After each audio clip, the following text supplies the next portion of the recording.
in every altar. Wakati ule wa zamani, when the altars zilikuwa zinapeanwa, there was an altar. They would burn the sacrifice on the altar. Now, Luke chapter 24 and verses 49. Luke chapter 24 verses 49. Tutakuwa tukisoma maandiko mengi tu, kwa hivyo be prepared with your lighting materials. 24 and verses 9. Luka 24 mstari wa 49. Behold, I send the promise of my Father upon you, but tarry in the city of Jerusalem until you are endued with power from on high. Bwana asifiwe sana. Huyu ametuwekea kizungu kizuri tu, kama kile tulikuwa tunaomba kule Supreme Court. Usituwekea hizo kizungu, itatuchanganya. Tupatia tu simplify. I am going to send you what my Father has promised, but stay in the city until you have been clothed with the power from on high. Amen. Now Jesus speaking to his disciples, anawaambia ya kwamba now you tarry in Jerusalem. You tarry in Jerusalem because the task that is ahead of you is so big that you need to be empowered. Hallelujah. You need to be empowered, because you disciples, you'll be like altars moving in Jerusalem. Hallelujah. And you need to carry fire. You need to be equipped. You are going to demolish evil powers, so you'll become altars by yourself. So you need to be equipped. Now move to Acts chapter number 2. Acts chapter number 1 and 4. Acts chapter number 1 and 4. Amen. Acts chapter number 1 and verses 4. On one occasion, while he was eating with them, again, he gave them this command. Okay? Anasema again, he gave them this command. You remember the first command, ndio ile tumesikia kwanza. Now he's giving, the first command was in the book of Luke chapter 24, that this I command you to tarry in Jerusalem. Now he's giving them another command. Do not leave Jerusalem. Anarudia tena. Do not leave Jerusalem, but wait for the gift my Father promised you, which you have heard me speak about. Now, nia ya Yesu ni ku-equip the disciples.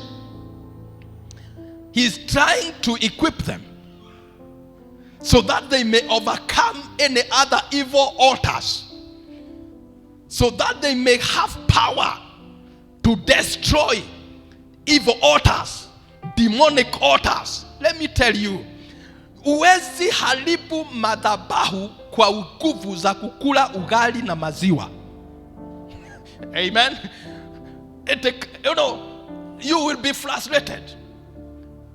Demonic altars are destroyed by people who are fully equipped in the word, and they have known the power that they carry. Blessed be the name of the Lord. So Jesus is preparing this man. Anawaambia kwamba tari mungoje mpaka mtakapo pata nguvu. Blessed be the name of the Lord. I say blessed be the name of the Lord. Let us move to chapter number 1 again, verses 8. The book of Acts chapter 1 and verses 8. What is happening? What is happening? But you will receive what? Power when the Holy Spirit comes on you, and you'll be my witness in Jerusalem and in all Judea and Samaria to the ends. Hallelujah. You will be equipped for you to demolish demonic powers, demonic altars. You need to be equipped, my sister, my brother. Hallelujah. Inatakana uwe na nguvu, otherwise you will not make it. Hallelujah. And nilitangulia kwa kukuambia kwamba you are a moving altar. Somebody say, I am a moving altar. In the name of Jesus Christ. Now you remember, during that time, when the day of Pentecost came, Biblia inasema ya kwamba wakajazwa, amen, na wakawa na ndimi kama za moto. Hallelujah. Wakawa na kitu, nguvu zilionekana kama ndimi za nini? Za moto. So God or Jesus was preparing the apostles. He is equipping them. He is empowering them. Anawatia nguvu ili waweze kuepuka ama kuovercome the powers of the enemy. Let me bring it closer to you. If you go in the book or in the Old Testament, 1 Kings.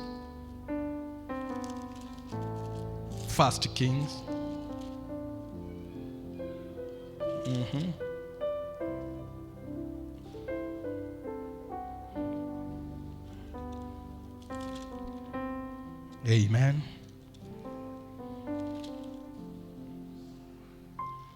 Chapter number 18.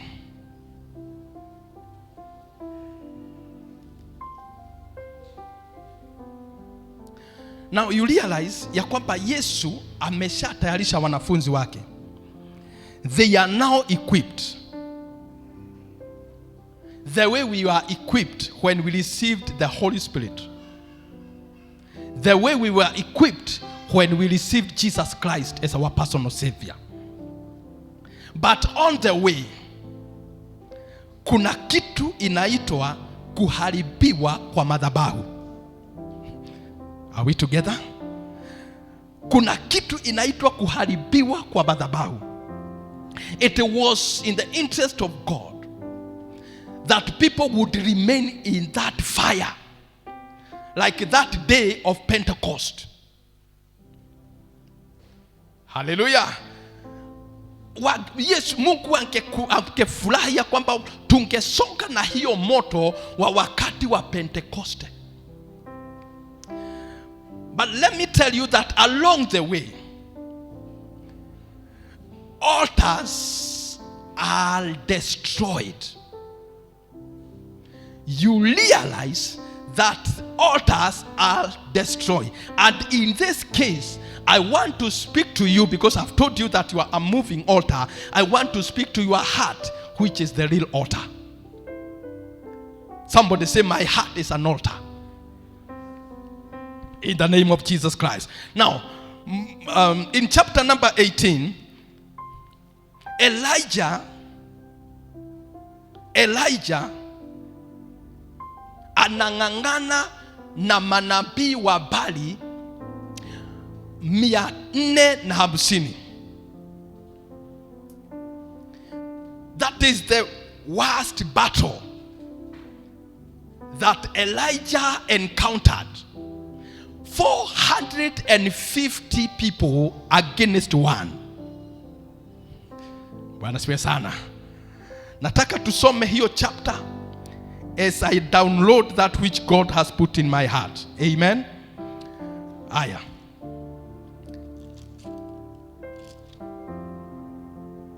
Because of time, we'll be jumping kidogo kidogo. Verses 22.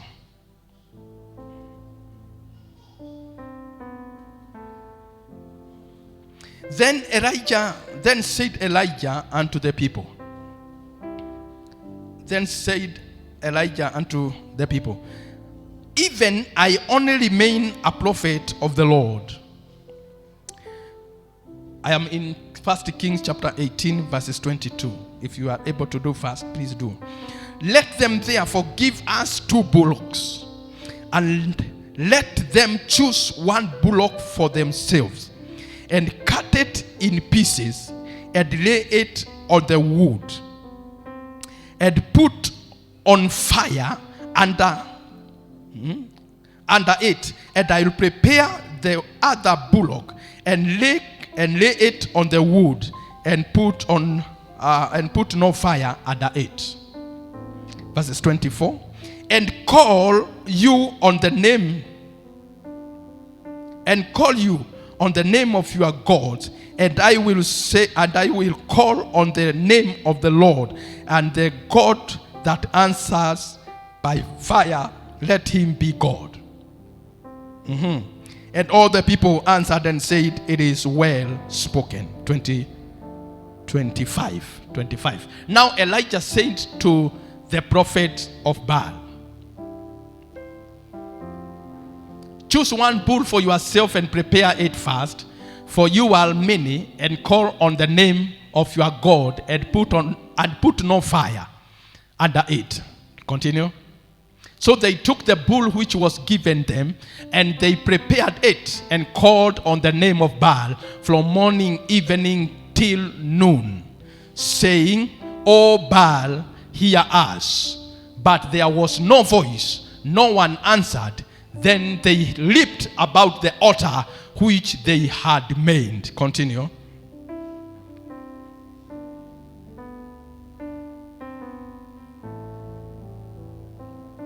And so it was at noon that Elijah mocked them and said, cry aloud, for he is a god. Either he is meditating, or he is busy, or he is on a journey, or perhaps he is sleeping and must be awakened. So they cried aloud and cut themselves, as was their custom, with knives, lances, until the blood gushed out on them.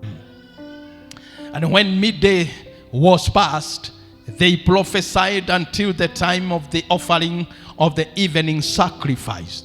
But there was no voice, no one answered, no one paid attention.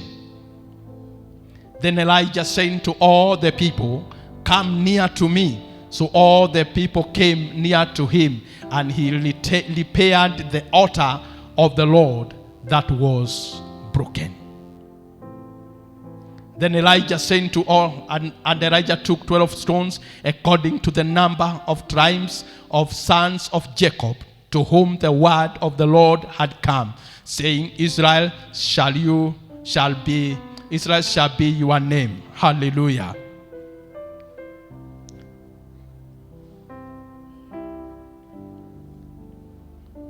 I want to give the title of my message. Maybe you are struggling. The message of this title, or the title of the message is repairing the altar of our heart. Repairing the altar of our heart. I said it comes a time whereby altars are broken down. They are destroyed. Even as I'm speaking today, I know that there are people who their hearts have been broken down. They have been betrayed, and their hearts are bleeding. I'm here to help you today to repair the altar of your heart. Somebody say amen. Now, Elijah aling'ang'ana na hawa manabii kutoka asubuhi mpaka saa 6. Hakuna moto ilitoka. But the good thing about it all is that when Elijah stepped in, he knew God. He knew the God he served. The very first thing Elijah did was to repair the altar that was broken down. That tells me that this altar before it was good. It was until the enemies came and they brought it down, waka mess up na hii altar. Are we together?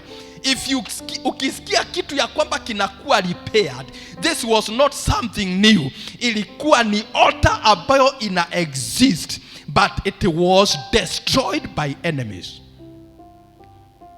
That is one thing that the enemy will do to your heart. He will poison your heart. Destroy the altar of your heart. Blessed be the name of the Lord. He will target your heart. Ndio Biblia inasema ya kwamba guard your heart with all diligence, because out of it kunatoka chemichemi ya uzima. Are we together? Now, altar ambayo nazungumzia siku ya leo ni wewe mwenyewe. We need to repair our hearts. We need to repair the altars of our hearts. Deal with our hearts. You know, one of the greatest enemy in your life is you and your heart. Bwana Yesu asifiwe sana. I say blessed be the name of the Lord. God will answer our prayers through altar. Listen, after Elijah repaired the altar,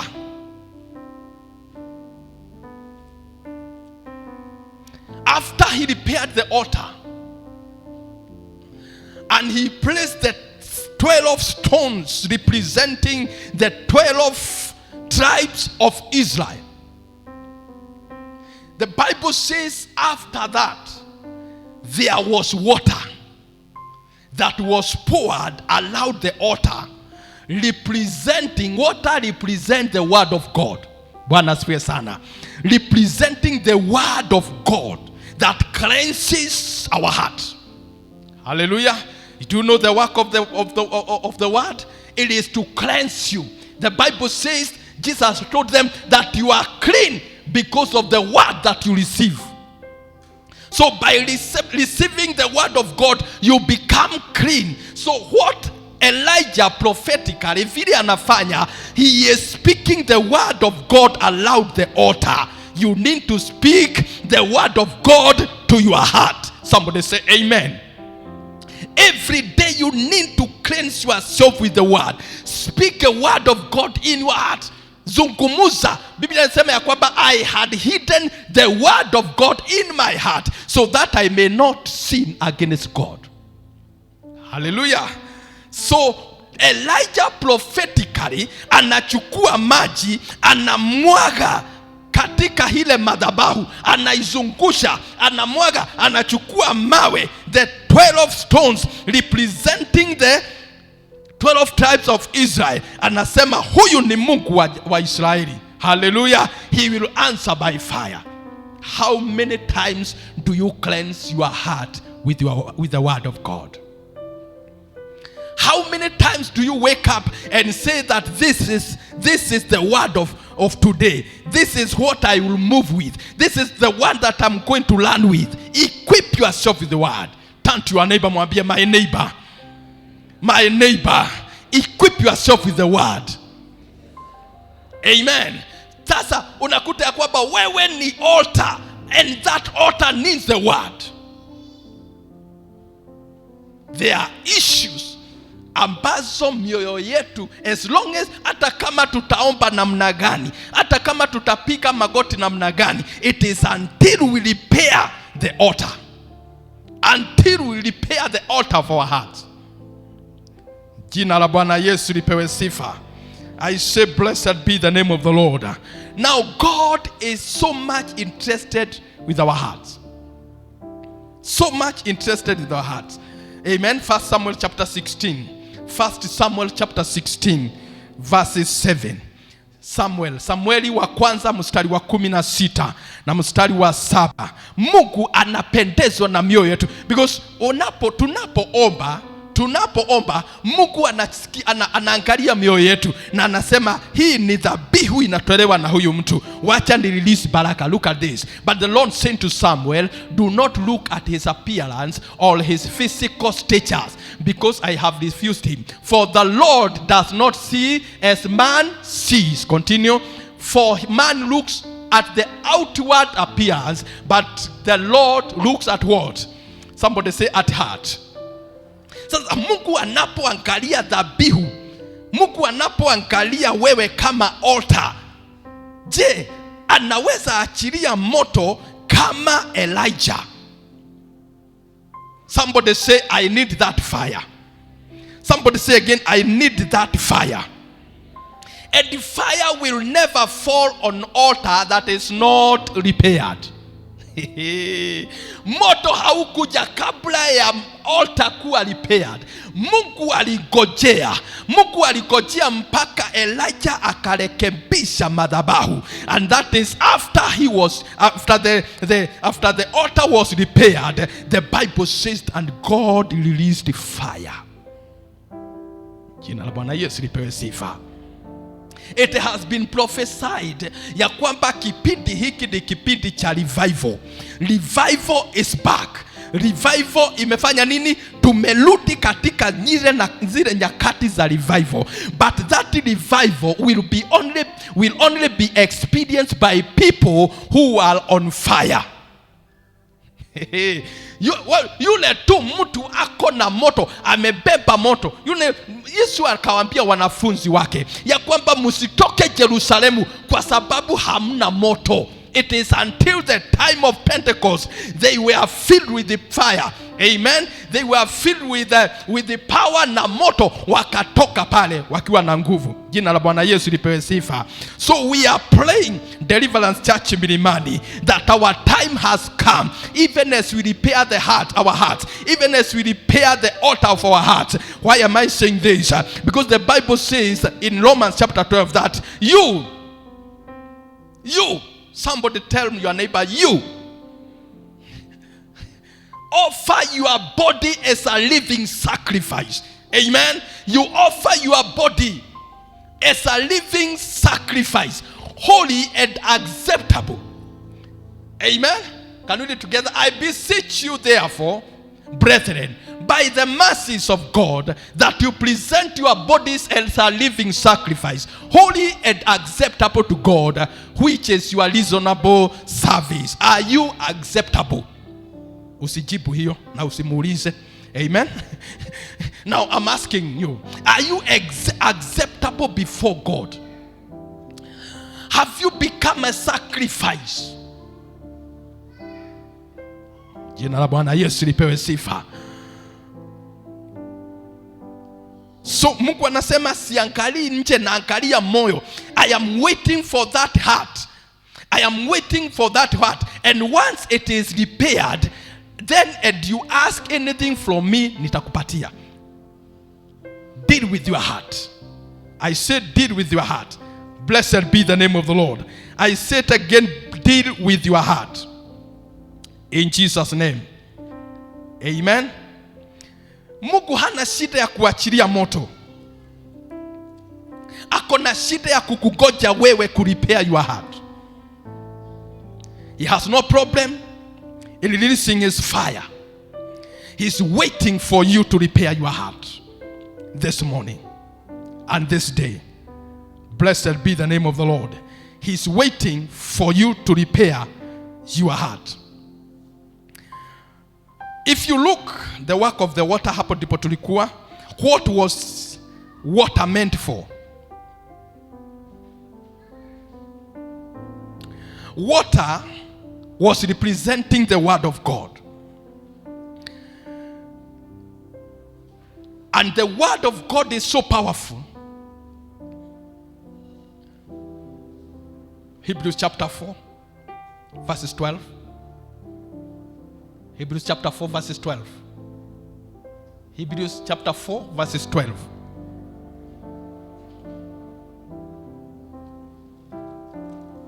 Are you able to do fast, please? Hebrews chapter 4 verses 12. For the word of God is living and powerful. So Elijah kile anafanya, analeta kitu ambacho ni cha nguvu zaidi kuliko manabii 450 wa Baal. These prophets, they never mentioned the word of God when they were giving their sacrifice. The Bible says they called unto their God. But Elijah alipofika, maji na represent neno lake. Na Biblia inasema ya kwamba in Hebrews chapter 4 verse 12, for the word of God is living and powerful and sharper than any two-edged sword, piercing even to the division of soul and spirit. Now Elijah kile anafanya, analeta separation. Amen. The word of God will set you apart. You are a different person because you know the word of God. Amen. Bwana asifiwe sana. Asubuhi tulikuwa tunaomba ya kwamba sisi sio kama hao.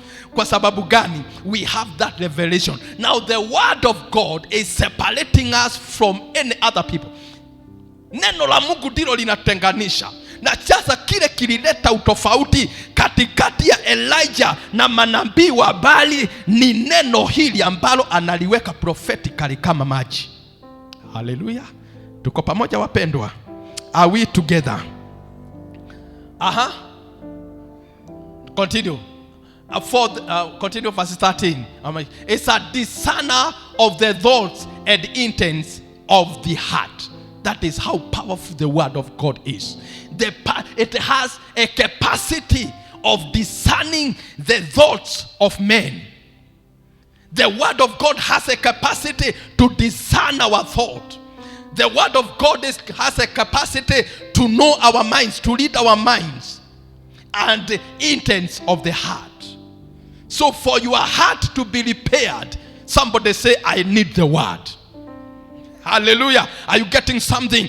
You cannot repair your words kwa nini? Kwa kuuliza jirani, moyo wangu umevunjika, nitafanya namna gani?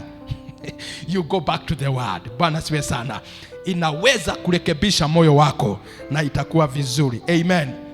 Now, for us to receive blessing, for us to receive miracle, for the fire to be released by God, God is waiting for us. Je, umemalizana na moyo wako?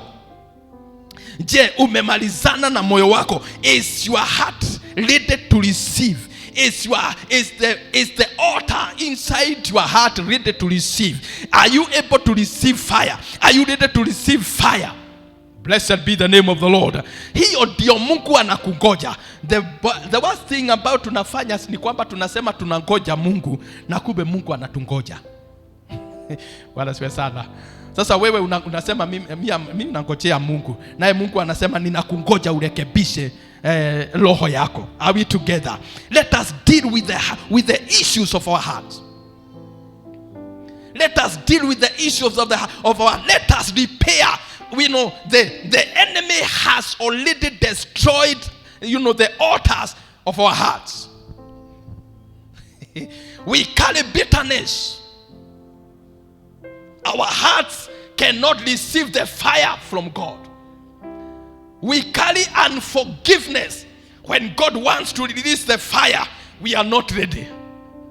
Jina la Bwana Yesu lipewe sifa. I praise the Lord. Yeah, hallelujah. We carry a lot of unrighteousness in our heart. And God is ready. He's saying, are you ready now that I bring fire? Are you ready that I bring miracle? Are you ready to receive? Unakuta ya kwamba mioyo yetu bado tunangangana. I pray today, may this day become a day of repairing our altar of our hearts. Jina la Bwana Yesu lipewe sifa.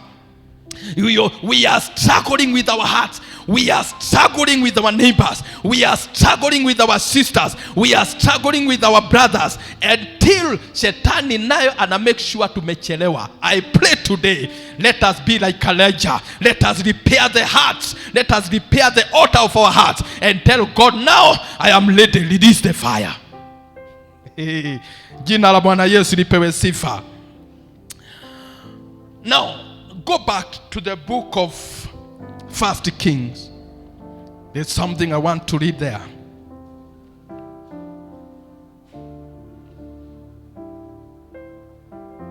Verses 32, I believe. Verses 28. Verses 28 and 29. So they shouted louder and slashed themselves with sword and spears, as was their custom, until their blood flowed. God will never answer, ama Mungu hawezi akajibu maombi ya sarakasi na somasoti. Yeah? Mungu anajibu kulingana na moyo ambao umevunjika na umebodeka, ambao umetengenezwa. Are we together? Look at these people. They are cutting themselves with spears. They are cutting themselves with the sword. Hallelujah. Lakini mtwende mstari wa 29. Verses 29. Midday passed from morning to midday, and they continued their frantic prophesying until the time for the evening sacrifice. But there was no response. No one answered. No one paid attention. Blessed be the name of the Lord. But Elijah was there. Let me tell you, Elijah was not just looking at them. I believe that Elijah was interceding the whole day. Elijah was interceding. He is praying that God, when my time comes, do something. When my turn comes, do something. Blessed be the name of the Lord. So Elijah was there the whole day. Siku mzima ako pale akigojea wakati wake. How much can you tarry in the presence of the Lord? Unaweza vumilia masaa ngapi katika uwepo wa Bwana? For how long would you tarry? For how long would you wait? For how long can you be in prayers? Ukimwambia Bwana siku ya leo. The worst thing unakuta ya kwamba siku hizi ni kwamba tunaomba lakini macho moja tunafungua. Bwana asifiwe sana. Are we together? You are in prayers, lakini bado unafungua macho moja uone kama maombi inajibiwa kwa simu. Ikipigwa unasema, "Halo, niko kwa maombi." Niko kwa maombi, nitakupigia baadaye. Sasa hiyo ni maombi. Mtu wa Mungu, we are entering in a very serious things. Hallelujah. Ya kwamba mimi nimejifunza kama ninaomba na nazima simu, I put it off. Because hata kama ni miracle, Mungu mwenye analeta miracle atangoja nimalize maombi. Saa ile ninamaliza maombi ndio ninaenda kufungua simu. Ninaona ya kwamba Musola alikuwa ananipigia. Namuuliza, Musola ulikuwa unasema namna gani? Bwana pewe sifa. So the problem with us is ya kwamba we cannot be like Elijah the whole day. Huyu mjamaa ako kwa maombi, anasema wacha ningoje nyakati yangu. Wewe unafikiri alienda kukula mandazi na sukuma wiki na madondo? Hakuenda kukula. He was there. He was waiting for his turn. Blessed be the name of the Lord. How much can you tarry in the presence of God? Jina la Bwana Yesu lipewe sifa. I say blessed be the name of the Lord. Ongelesha moyo wako, unamwambia moyo wangu lazima umgoje Bwana. Your time is coming. I am not in a hurry. And that is why jamaa anakuja kuwaongelesha manabii 450. Mtu mmoja anakuja kuwachekelea, anawauliza, nyinyi si mumuite zaidi, ama ameenda lunch, ama amesafiri? Mungu wenu kwani amelala? Wewe, hii sio maneno inaongelewa na mtu mwenye hajamjua Mungu vizuri. Otherwise ungeogopa watakuchapa. Watu 400 wanaume na hakuna wanawake. Wete utukane wanaume 450 ukiwachekelea. Hey. Wewe lazima ujue Mungu mwenye unayemwabudu na ujue kwamba you are well equipped. Blessed be the name of the Lord. You have no doubt about this God. Why? You've prepared your heart. Deal with the issues of your heart. and then call upon the name of the Lord. Are we together? Kuna mtu anasaidika? Amen. Now God is ready to send his fire, but the problem is, where will this fire settle? Huu moto utaanguka wapi? Ndio nilikusomea maneno ya wanafunzi wa Yesu. Waliambiwa msiwe na haraka, ngojeni, kuna moto nitawatumia. Do not be in a hurry. There is fire that is coming upon your life. Now God is ready to give that fire. He's ready to release. But the problem is, where will this fire settle? Huyu moto utaanguka wapi? Bwana Yesu asifiwe sana. We are just telling God, Father, send fire. You remember the song, anatuibishanga huyu dada. Fire, fire, fire. Fire, fire, fire. Like that. Wapendwa, huu moto utaanguka wapi? Bwana si wapewe sifa. The Bible says that when this fire came, it was in the day of Pentecost. After 50 days, hawa wanaume wanaomba. Hallelujah. Hawa wanaume wako upper room. They are praying. Moto hauanguki kwa kukunywa uji ya wimbi na sukuma ya mlenda. Bwana asifiwe sana. Moto inaanguka kwa sababu ya repair of your heart and prayers. Unamwambia Mungu, I need an encounter. I need an encounter. I need a divine visitation. I need a transformation in my life. Send me fire. Sasa tunapoimba huo wimbo fire, fire, fire, wewe Mungu anauliza, huu moto utaanguka wapi? Where will this fire settle? Blessed be the name of the Lord. I say, blessed be the name of the Lord. Elijah tarried, and he waited for his turn. He made sure that the altar was repaired. The sacrifice was ready. Because there is no altar without sacrifice. He brought the sacrifice. He repaired the altar. He brought the sacrifice. Now it was a turn of God to bring fire. Jina la Bwana Yesu lipewe sifa. As I wind up, it is our responsibility to do two things. Amen. Repair the altar. Amen.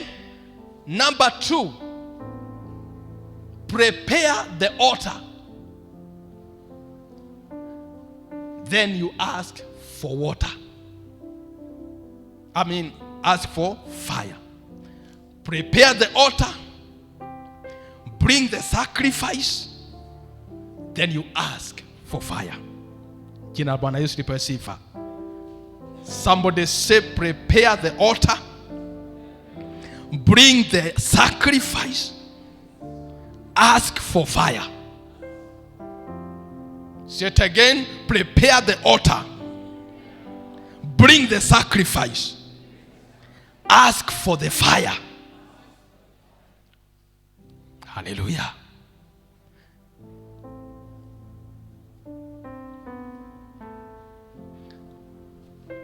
Your heart is your altar. Your body is your sacrifice. Then God will put fire inside of you. Are we together? Are you getting that revelation? Your heart is your altar. Then according to Romans 12, you offer your body as a living sacrifice. So your body become a sacrifice. Your body become a sacrifice.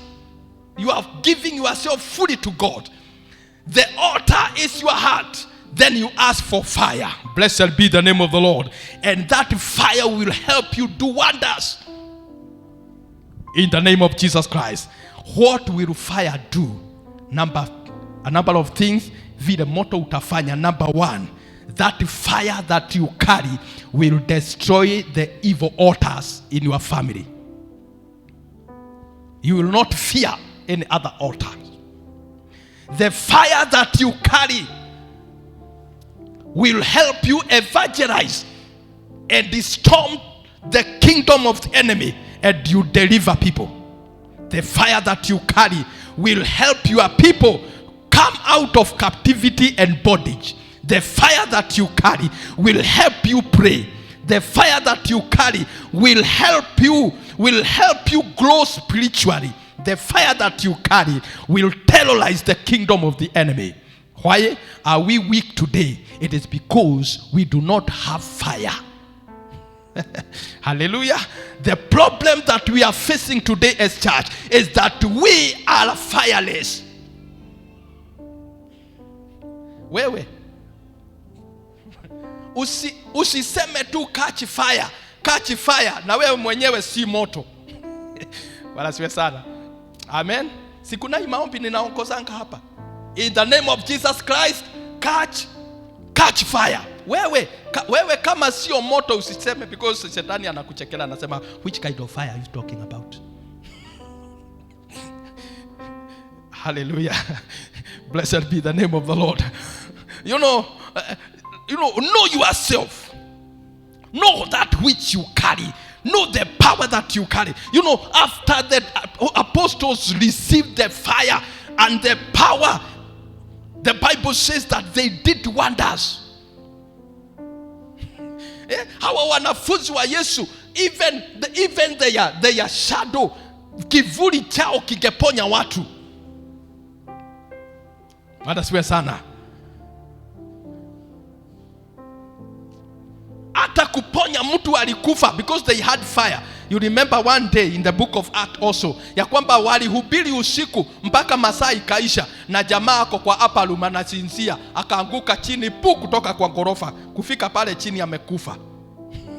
Na alikuwa kwa revival. Peter anateremka. Hallelujah. Amebeba moto, amebeba nguvu za Mungu, ameteremka, anamfufua yule jamaa mara moja. Kwa nini? He was equipped with the fire and power. Somebody say fire and power. You are saying as if you are fearing. Somebody shout again, fire and power will be my portion. In Jesus' name. Tusimame tuombe. I feel like asking for that fire. I feel like asking for that power. In the name of Jesus Christ. If there is somebody to be used of God, it is you.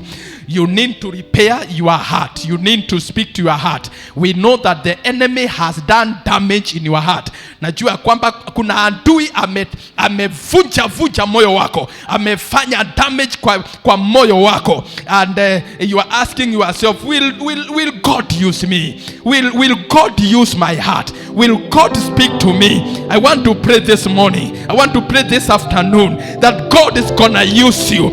Your responsibility is to repair your heart, to repair the altar of your heart in the name of Jesus Christ. That is the genesis of all things. That is where you are going to begin. Before you give your body as a living sacrifice, you need to give your heart first. Are we together?